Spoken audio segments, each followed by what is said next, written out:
लोग BGC 112 112 British, एक मिनट, British literature early 20th century को इसमें का पूरा ओवरऑल जितनी भी स्टोरीज़ हैं उसको डिस्कस करेंगे बहुत ही अच्छे से। तो वीडियो के एंड तक बने रहिए और एंड में साथ ही साथ हम लोग most important question answer for जून 2026 के लिए देखेंगे। तो चलिए वीडियो को स्टार्ट करते हैं स्टोरी के साथ पहले, उसके बाद हम लोग मोस्ट इम्पॉर्टेंट क्वेश्चन आंसर को देखेंगे। तो फर्स्ट स्टोरी है हम लोगों का Sons and Lovers by D.H. Lawrence.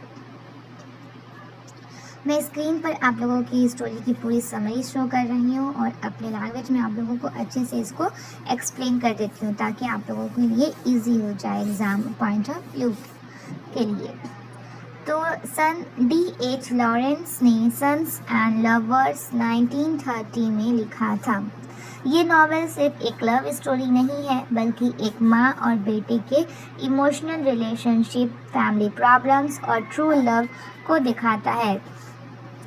इस नॉवेल का मेन हीरो पॉल मोरेल है। स्टोरी इंग्लैंड के एक कोल माइनिंग विलेज वेस्टवुड से शुरू होती है। एक लड़की होती है गर्ट्रूड कोपार्ट जो एजुकेटेड और रिस्पेक्टेबल फैमिली से बिलोंग करती है। उसकी मुलाकात होती है वाल्टर मोरेल से। वाल्टर एक कोल माइनर है। शुरू में वाल्टर बहुत हैंडसम, फनी और चीरफुल लगता है। गर्ट्रूड उससे प्यार कर बैठती है और दोनों शादी कर लेते हैं। लेकिन शादी के बाद सब कुछ बदल जाता है। वाल्टर शराब पीने लगता है, वो पैसे बर्बाद करता है, घर की रिस्पॉन्सिबिलिटी नहीं लेता। गर्ट्रूड को लगता है कि उसने गलत इंसान से शादी कर ली। उसका हस्बैंड से इमोशनल कनेक्शन टूट जाता है। गर्ट्रूड अपना सारा प्यार अब अपने बच्चों को देने लगती है। उनके बच्चे होते हैं William Morel, Annie, Paul Morel, Arthur. सबसे पहले गर्ट्रूड अपना सारा अटेंशन विलियम को देती है। विलियम इंटेलिजेंट और हार्ड वर्किंग होता है। वो लंदन में अच्छी जॉब कर लेता है। गर्ट्रूड बहुत खुश होती है लेकिन विलियम बहुत काम करता है और बीमार पड़ जाता है। थोड़ी ही देर में उसकी डेथ हो जाती है। ये गर्ट्रूड के लिए बहुत बड़ा शॉक होता है। अब उसका सारा इमोशनल अटैचमेंट पॉल से हो जाता है। अब स्टोरी का मेन हीरो पॉल मोरेल है। पॉल बचपन से वीक हेल्थ का होता है। उसकी माँ उसका बहुत ख्याल रखती है। पॉल भी अपनी माँ से बहुत अटैच्ड होता है। उसके लिए माँ ही सब कुछ है। यही अटैचमेंट बाद में उसकी लव लाइफ को ख़राब करता है। साइकोलॉजी में इसे ओडिपस कॉम्प्लेक्स का एग्जाम्पल माना जाता है। मतलब बेटा अपनी माँ से इतना इमोशनली अटैच हो जाता है कि किसी और औरत को पूरी तरह एक्सेप्ट नहीं कर पाता। एक दिन पॉल की मुलाकात होती है मिरियम लीवर से। मिरियम बहुत रिलीजियस, सिंपल और इंटेलिजेंट लड़की है। दोनों बुक्स पढ़ते हैं, नेचर एंजॉय करते हैं, पोइट्री डिस्कस करते हैं। धीरे धीरे दोनों एक दूसरे से प्यार करने लगते हैं। लेकिन प्रॉब्लम यहाँ से शुरू होती है। गर्ट्रूड को मिरियम बिल्कुल पसंद नहीं होती। उसको लगता है अगर पॉल मिरियम से शादी करेगा तो पॉल उससे दूर हो जाएगा। इसलिए वो इनडायरेक्टली पॉल को मिरियम से दूर करती रहती है। पॉल भी कंफ्यूज रहता है। वो मिरियम से प्यार करता है लेकिन माँ को भी हर्ट नहीं करना चाहता। इसी वजह से वो मिरियम से इमोशनली कमेंट नहीं कर पाता। मिरियम चाहती है पॉल उससे पूरी तरह अपना ले, लेकिन पॉल कभी भी उसके साथ कंप्लीट रिलेशनशिप नहीं बना पाता। आखिर में दोनों अलग हो जाते हैं। मिरियम के बाद पॉल की लाइफ में आती है क्लारा डावेस। क्लारा एक मैरिड वुमेन होती है। वो अपने हस्बैंड से अलग रह रही होती है। वो इंडिपेंडेंट और मॉडर्न वुमेन है। पॉल और क्लारा के बीच फिजिकल रिलेशनशिप डेवलप होता है। पॉल सोचता है शायद अब उसकी लाइफ ठीक हो जाएगी, लेकिन ऐसा नहीं होता। उसका दिल अब भी माँ के पास ही होता है। क्लारा भी समझ जाती है कि पॉल किसी और से इमोशनली जुड़ा हुआ है। बाद में क्लारा अपने हस्बैंड के पास वापस चली जाती है। एक दिन गर्ट्रूड को कैंसर हो जाता है। उसकी हेल्थ बहुत ख़राब हो जाती है। पॉल अपनी माँ को इतनी तकलीफ में नहीं देख पाता। वो दिन रात माँ की सर्विस करता है, लेकिन दर्द बहुत ज़्यादा बढ़ जाता है। आखिर में पॉल डॉक्टर की मेडिसिन की एक्स्ट्रा डोज दे देता है। इससे गर्ट्रूड की डेथ हो जाती है। इस इंसिडेंट को कुछ लोग मर्सी किलिंग कहते हैं। पॉल का इंटेंशन माँ को दर्द से छुटकारा दिलाना था। माँ की डेथ के बाद पॉल टूट जाता है। ना मिरियम उसके साथ होती है, ना क्लारा, ना माँ। उसको लगता है उसकी लाइफ ख़त्म हो गई। वो सुसाइड के बारे में भी सोचता है, लेकिन लास्ट में वो डिसाइड करता है कि नहीं, उसे जीना है। वो फ्यूचर की तरफ चल पड़ता है। इसी होप के साथ नॉवेल एंड होता है। कैरेक्टर्स में क्या क्या थे? पॉल मोरेल मेन हीरो है, सेंसिटिव है, आर्टिस्ट और माँ से बहुत अटैच है। गर्ट्रूड मोरेल पॉल की माँ है, एजुकेटेड है, केयरिंग है, लेकिन पॉजिटिव है। वाल्टर मोरेल पॉल के फादर, कोल माइनर, शराबी और इरिस्पॉन्सिबल। मिरियम लीवर्स पॉल का पहला सच्चा प्यार, रिलीजियस और इमोशनल।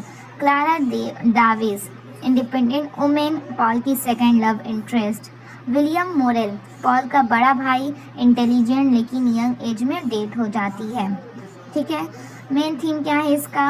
मदर सन रिलेशनशिप नॉवेल का सबसे इम्पॉर्टेंट थीम है। ओडिपस कॉम्प्लेक्स पॉल अपनी माँ से इतना अटैच है कि किसी और औरत से पूरी तरह प्यार नहीं कर पाता। लवर वीएस ड्यूटी पॉल माँ और गर्लफ्रेंड के बीच फंसा रहता है। Industrial life coal mine workers की हार्ड लाइफ दिखाई गई है। Class difference educated middle class और वर्किंग क्लास के बीच डिफरेंस।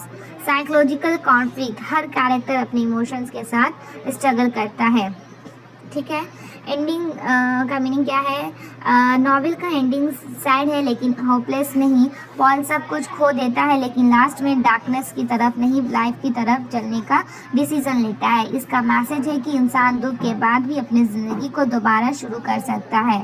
सन्स एंड लवर्स एक ऐसे बेटे पॉल मोरेल की कहानी है जो अपनी माँ से इतना इमोशनली अटैच होता है कि वो अपनी लव लाइफ को कभी सक्सेसफुल नहीं बना पाता। माँ की डेथ के बाद ही उसे समझ आता है कि अब उसे अपनी ज़िंदगी खुद जीनी होगी। तो आई होप आप लोगों को ये स्टोरी बहुत ही अच्छे से समझ में आई होगी। अगर वीडियो पसंद आए तो प्लीज़ लाइक शेयर कमेंट करें। चलिए नेक्स्ट स्टोरी की तरफ चलते हैं। नेक्स्ट स्टोरी है Mrs Dalloway by Virginia Woolf. Virginia Woolf ने मिसेस डैलोवे 1925 में लिखा था। ये नॉवेल सिर्फ एक दिन की कहानी है, लेकिन उस एक दिन के अंदर कैरेक्टर्स की पूरी ज़िंदगी, उनकी यादें, प्यार, दुख और सोच को दिखाया गया है। इस नॉवेल की सबसे ख़ास बात है स्ट्रीम ऑफ कॉन्शियसनेस टेक्निक। इसका मतलब है कि ऑथर कैरेक्टर के दिमाग में चल रहे थॉट्स और मेमोरीज को सीधा रीडर के सामने रखती है। ठीक है, स्ट्रीम ऑफ कॉन्शियसनेस आपका शॉर्ट नोट्स में आ सकता है। स्टोरी लंदन में 1 जून की सुबह से शुरू होती है। मेन कैरेक्टर है क्लारिसा डैलोवे। क्लारिसा एक रिच और हाई क्लास लेडी है। उसकी शादी रिचर्ड डैलोवे से हुई है, जो एक पॉलिटिशियन है। आज शाम क्लारिसा अपने घर में एक ग्रैंड पार्टी देने वाली है। सुबह वो खुद फ्लावर्स खरीदने बाहर निकलती है। बाहर की सड़कें, लोग और लंदन का माहौल देखते ही उसको अपना पास्ट याद आने लगता है। क्लारिसा को अपनी जवानी याद आती है। वो बॉटन नाम के घर में रहती थी। वहाँ उसके 2 खास दोस्त थे, पीटर वॉल्श और सैली सीटन। पीटर क्लारिसा से बहुत प्यार करता था। उसने क्लैरिसा को शादी के लिए प्रपोज भी किया था, लेकिन क्लैरिसा ने मना कर दिया। उसने पीटर से शादी इसलिए नहीं की क्योंकि पीटर प्रैक्टिकल और फाइनेंशियली स्टेबल नहीं था। क्लैरिसा ने रिचर्ड डॉलोवे से शादी की क्योंकि उसको लगा रिचर्ड उसको सिक्योर और स्टेबल लाइफ देगा। कभी कभी क्लैरिसा सोचती है कि अगर उसने पीटर से शादी की होती तो शायद उसकी लाइफ अलग होती। उसको सैली भी याद आती है। यंग एज में क्लैरिसा और सैली के बीच एक बहुत इमोशनल और गहरा रिश्ता था। क्लैरिसा के लिए वो उसकी सबसे खूबसूरत यादों में से एक है। कई सालों बाद पीटर इंडिया से लंदन वापस आता है। वो क्लैरिसा से मिलने उसके घर जाता है। दोनों पुराने दिन याद करते हैं। पीटर के दिल में अब भी क्लैरिसा के लिए फीलिंग्स होती है। क्लैरिसा भी इमोशनल हो जाती है, लेकिन दोनों समझ जाते हैं कि अब वक्त बदल चुका है, अब दोनों की ज़िंदगी अलग है। अब नॉवेल एक दूसरे कैरेक्टर पर फोकस करता है। उसका नाम है सेप्टिमस वॉरेन स्मिथ। सेप्टिमस एक फॉर्मर सोल्जर है जो फर्स्ट वर्ल्ड वॉर में लड़ा था। वॉर के बाद उसकी मेंटल हेल्थ बहुत ख़राब हो गई। आज के टाइम में इसे पोस्ट ट्रॉमेटिक स्ट्रेस डिसऑर्डर कहा जाता है। उसको अपने मरे हुए दोस्त इवांस की आवाज़ सुनाई देती है। उसको हाल्यूसिनेशंस और डिप्रेशन होता है। उसकी वाइफ लुक्रेजिया उसकी बहुत केयर करती है। डॉक्टर उसकी प्रॉब्लम्स को समझ नहीं पाते, वो सिर्फ रेस्ट करने की एडवाइस देते हैं। सेप्टिमस को लगता है कि कोई उसकी बात नहीं समझता। सेप्टिमस की डेथ। एक दिन डॉक्टर्स उसको हॉस्पिटल ले जाना चाहते हैं। सेप्टिमस को लगता है कि उसकी फ्रीडम छीन जाएगी। डर और मेंटल पेन की वजह से वो खिड़की से कूदकर सुसाइड कर लेता है। ये नॉवेल का सबसे इमोशनल सीन है। शाम को क्लैरिसा के घर पार्टी होती है। लंदन के बड़े बड़े लोग आते हैं। पार्टी के बीच क्लैरिसा को पता चलता है कि एक यंग सोल्जर ने सुसाइड कर लिया है। यह सोल्जर सेप्टिमस था। क्लैरिसा उसको कभी मिली नहीं थी, लेकिन उसकी डेथ की खबर सुनकर वो बहुत गहरी सोच में चली जाती है। उसको लगता है कि सेप्टिमस ने अपनी फ्रीडम बचाने के लिए डेट को चूज़ किया। क्लैरिसा अपनी लाइफ, डेट और इंसान की लोनलीनेस के बारे में सोचती है। थोड़ी देर बाद वो वापस पार्टी में आती है। नॉवेल यहीं ख़त्म हो जाता है। ठीक है, मेन कैरेक्टर्स इसका हम लोग देख लेते हैं। मेन कैरेक्टर्स है क्लैरिसा डैलोवे, नॉवेल की हीरोइन, रिच, इंटेलिजेंट और सेंसिटिव वुमेन। रिचर्ड डैलोवे, क्लैरिसा का हस्बैंड, पॉलिटिशियन, केयरिंग लेकिन अपनी फीलिंग्स कम दिखाता है। पीटर वाल्श, क्लैरिसा का पहला प्यार, इमोशनल और आइडियलिस्टिक। सैली सीटन, क्लैरिसा की क्लोज फ्रेंड, इंडिपेंडेंट और free thinking women. Septimus Warren Smith, war से लौटकर मेंटल ट्रॉमा से जूझता सोल्जर। लुक्रेजिया, सेप्टिमस की वाइफ, अपने हस्बैंड को बचाने की पूरी कोशिश करती है। इम्पॉर्टेंट थीम्स क्या है इसमें? टाइम। पूरा नॉवेल सिर्फ एक दिन में होता है, लेकिन यादों के ज़रिए पूरी ज़िंदगी दिखा जाती है। Life and death, Clarissa life को सेलिब्रेट करती है जबकि सेप्टिमस डेट को चूज़ करता है। मेंटल हेल्थ, वॉर के बाद एक ट्रॉमा और सोसाइटी की मिसअंडरस्टैंडिंग को दिखाया गया है। लोनलीनेस, बहुत लोगों के बीच रहकर भी कैरेक्टर्स अंदर से अकेला महसूस करते हैं। लव एंड रिग्रेट, क्लैरिसा अपने पुराने डिसीजन और खोए हुए प्यार को याद करती है। स्ट्रीम ऑफ कॉन्शियसनेस, कैरेक्टर के थॉट्स और मेमोरीज बिना रुकावट के फ्लो करते रहते हैं। कंक्लूजन देखते हैं। नॉवेल का मैसेज ये है कि ज़िंदगी बहुत छोटी और अनिश्चित है। हर इंसान के अंदर एक अलग दुनिया चल रही होती है। बाहर से सब नॉर्मल लग सकता है, लेकिन अंदर बहुत दर्द, यादें और इमोशन छुपे होते हैं। मिसेस डॉलोवे एक ही दिन की कहानी है जिसमें क्लैरिसा डॉलोवे अपनी पार्टी की तैयारी करते हुए अपनी पूरी ज़िंदगी को याद करती है और इसी दिन एक वॉर ट्रॉमाइज्ड सोल्जर सेप्टिमस की सुसाइड उससे लाइफ, डेथ और इंसान के अंदर छुपे दर्द के बारे में गहरी सोचने पर मजबूर कर देती है। तो आई होप स्टूडेंट आप लोगों को ये स्टोरी भी समझ में आई होगी। तो चलिए नेक्स्ट स्टोरी की तरफ बढ़ते हैं। नेक्स्ट स्टोरी हम लोगों का the second coming of William Buttler Yeats. Okay,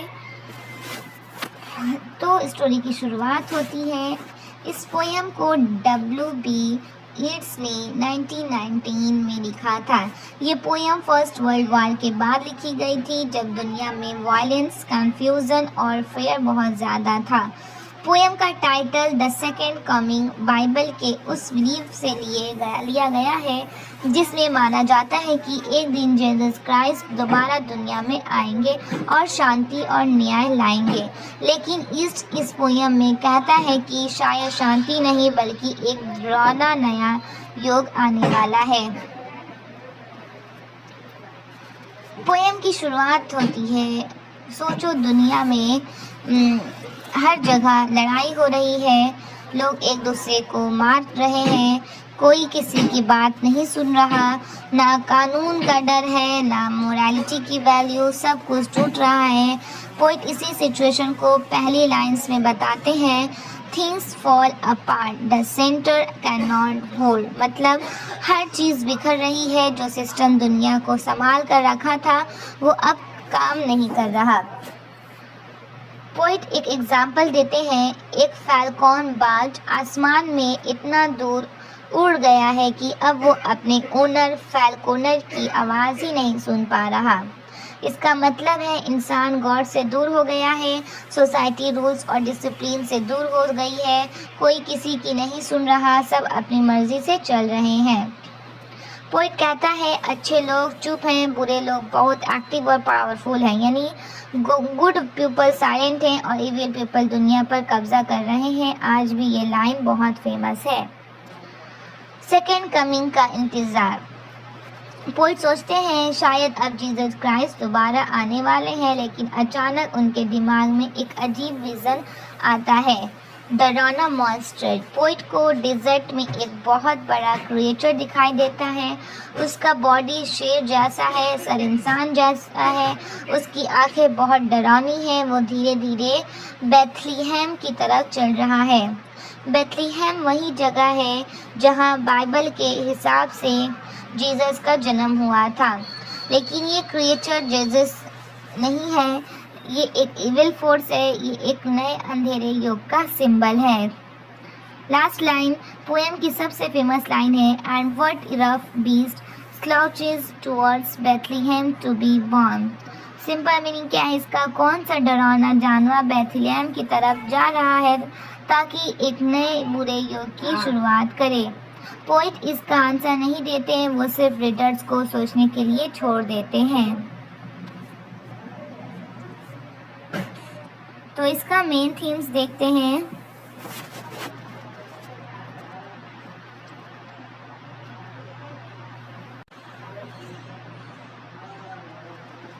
main themes क्या है, चॉस एंड डिसऑर्डर। दुनिया में हर तरफ अरफा तफरी और टूट फूट, एंड ऑफ ओल्ड एज, पुराना सिस्टम और वैल्यूज खत्म हो रहे हैं। Beginning of a new age, एक नया युग आ रहा है, लेकिन वो शांति के नहीं, अंधेरे और डिस्ट्रक्शन का है। Good versus evil, fair of the future. Conclusion देखते हैं। ईस्ट का मानना था कि हिस्ट्री सर्कल्स में चलती है, हर लगभग 2000 साल बाद एक नया हिस्टोरिकल साइकिल शुरू होता है। पोइट को लगता है कि पुराना क्रिश्चियन एज खत्म हो रहा है और एक नया डेंजरस एज शुरू होने वाला है। द सेकेंड कमिंग एक सिंबॉलिक पोएम है जो बताती है कि दुनिया में चॉस, वायलेंस और मोरल वैल्यूज़ के टूटने के बाद शायद शांति का नहीं बल्कि एक नए इविल और डिस्ट्रक्टिव यंग का जन्म होने वाली है। तो उम्मीद है फ्रेंड्स आप लोगों को ये पोएम बहुत ही अच्छी से समझ में आई होगी। चलिए नेक्स्ट पोएम की तरफ चलते हैं। नेक्स्ट हम लोगों का है journey of the Magi by TS. Eliot. ये पोएम टी.एस. इलियट ने 1927 में लिखी थी। इसी साल इलियट ने क्रिश्चियनिटी एक्सेप्ट की थी, इसलिए ये पोएम से जजेस के जन्म की कहानी नहीं है बल्कि स्पिरिचुअल चेंज, इनर ट्रांसफॉर्मेशन की भी कहानी है। पोएम बाइबल की उस घटना पर बेस्ड है जब ईस्ट के 3 वाइज मैन मैगी एक स्पेशल स्टार को फॉलो करके बेबी जीसस से मिलने जाते हैं, लेकिन इलियट इस जर्नी को सिर्फ हैप्पी जर्नी नहीं दिखाते हैं, वो बताते हैं कि सच्चाई और फेथ तक पहुंचना बहुत मुश्किल होता है। सोचो, बहुत बड़ी ठंडी सर्दी का मौसम है। 3 मैगी वाइज मैन अपने देश से बहुत लंबी जर्नी पर निकलते हैं। उनका मकसद है एक नए पैदा हुए किंग जीसस को देखना, लेकिन सफ़र बिल्कुल आसान नहीं होता।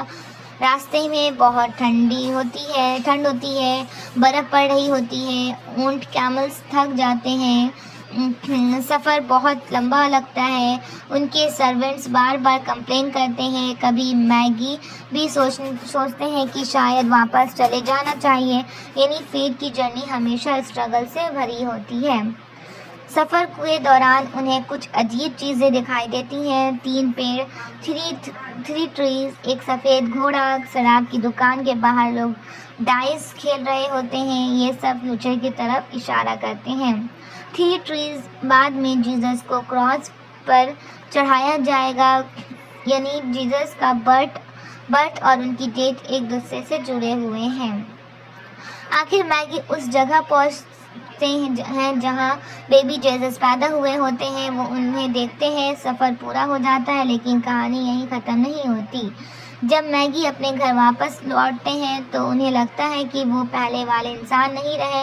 अब उन्हें अपनी पुरानी दुनिया अजीब लगती है। पुराने बिलीव्स और पुरानी लाइफ उन्हें पसंद नहीं आती। उनकी सोच पूरी तरह बदल चुकी होती है।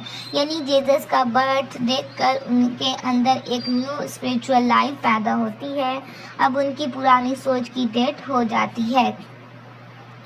पोएम के एंड में मैगस कहता है, I should be glad of another death. इसका मतलब फिजिकल डेट नहीं है, इसका मीनिंग है मैं अपनी पुरानी लाइफ और पुरानी सोच को पूरी तरह छोड़कर एक नई स्पिरिचुअल लाइफ जीना चाहता हूँ।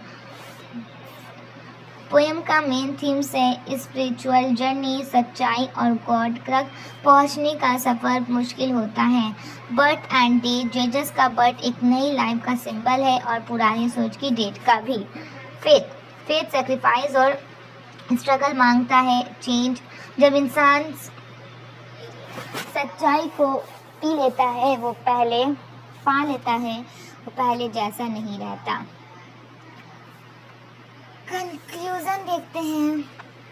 इलियट का मैसेज है कि गॉड या सच्चाई को पाना आसान नहीं होता। उसके लिए इंसान को तकलीफ उठानी पड़ती है, और जब वो सच्चाई तक पहुंचता है तो उसकी पुरानी सोच मर जाती है और एक नई स्पिरिचुअल ज़िंदगी शुरू होती है।